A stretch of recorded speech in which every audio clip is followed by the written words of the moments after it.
মরার পরে 5 কাপড় আবার খাটনি চাদর দিয়ে ঢাকলো কেন? আল্লাহ বলে দেশের নাম বাংলাদেশে, ওই দেশের মেয়েরা বাঁচতে পর্দা না করলে মরার পরে করে রে, মরার পরে। আপনারা বলেন তো মরার পরে পর্দা করে লাভ হবে? আলী বলতেছেন ফাতেমা সারা জীবন পর্দার মধ্যে ছিলে, তোমার মৃত্যু তো পর্দার মধ্যে হবে। ফাতেমা বলে স্বামী গো, ওই মৃত্যুটা কবে হবে আপনি কি শুনবেন না? আলী বলে ফাতেমা কে কখন মরবে এটা দুনিয়ার কেউ বলতে পারে না। ফাতেমা বলতেছে আল্লাহ পাক আমারে জানাইছে আজকে গভীর রাত্রে ফাতেমার মৃত্যু হবে। যেই বলছে গভীর রাত্রে ফাতেমার মৃত্যু হবে, গাছের গোড়া কাটলে গাছটা যেমন পড়ে যায়, হযরত আলী তেমনি পড়ে গেলেন ঘরের মাঝায়। ফাতেমা মুচকি মুচকি হাসতেছে, স্বামীর পড়ে দেওয়া দেখে ফাতেমা মুচকি মুচকি হাসতেছে। সুবহানাল্লাহ কোন। মৃত্যু হবে কার? ফাতেমার। আর হযরত আলী পড়ে গেছেন, এইটা দেখে ফাতেমা মুচকি মুচকি হেসে স্বামীর মাথাটা উড়াতুড়ো করে নিয়ে কপালে একটা চুমা দিয়ে বলে স্বামী গ,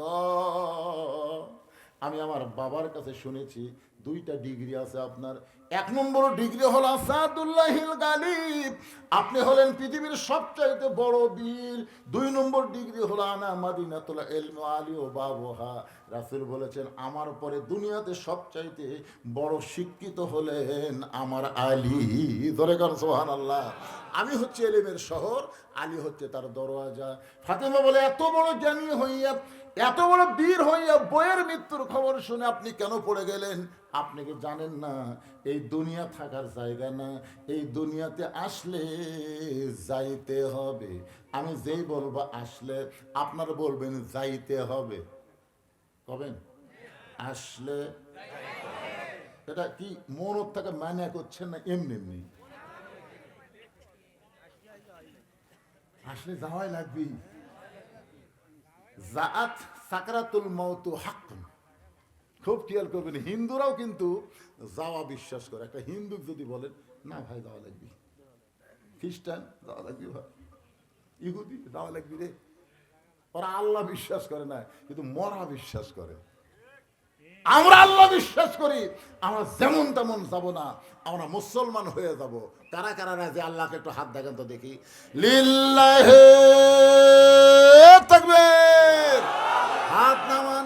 কিন্তু যেদিন ডাক পড়িবে, কিন্তু যেদিন ডাক পড়িবে কবর মাঝে যাইতে, জোগাড় কিছু করছো বন্ধু তার মাঝে বিছাইতে। যারা যাওয়ার কথা বললেন আসলে যাওয়া লাগবে, এরকম আমি 100 জন আল্লাহর বান্দাকে চাই এই কোরআনের মাহফিলের জন্যে, মদিনাতুল উলুম মাদ্রাসার জন্যে, গোরস্থানের উন্নয়ন কল্পে আজকের মাহফিলে 100টা কোরআন শরীফ বাবদ টাকা দেওয়া লাগবে।